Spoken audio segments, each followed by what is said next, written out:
Social મીડિયામાં reel બનાવવા માટે બ્રિજ પર કપડાનું પ્રમોશન કર્યા બાદ બીજો વિડીયો બનાવી મોરેની વાત કરનાર સામે પોલીસે કાર્યવાહી કરતા માફી માંગી હતી. સોશિયલ મીડિયામાં કપડાની દુકાનના પ્રમોશન માટે પોલીસને પકડકાર ફેંકનારની પોલીસે અટકાયત કરી હતી.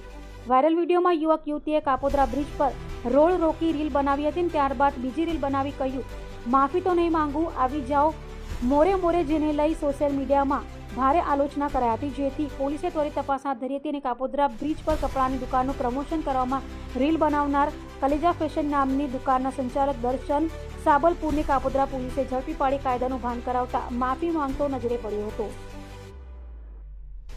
હવે આપણે જે કાલે વિડીયો બનાવ્યો હતો પુલ ઉપર, એનો બહુ વિરોધ કર્યો બધાએ, બરાબર.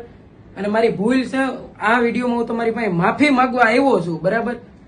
એની જ વાટ જોતા હશે ને કે હમણાં માફી માંગી લે એલા, તો તમ તારે મોરો આવી જાવ, જે થાય કરવા માંડો તમ તારે.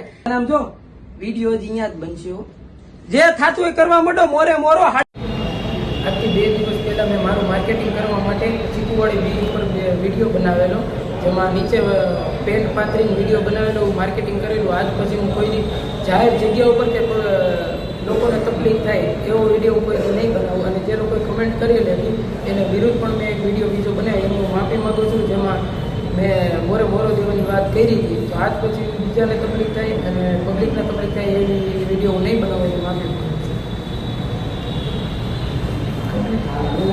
છું.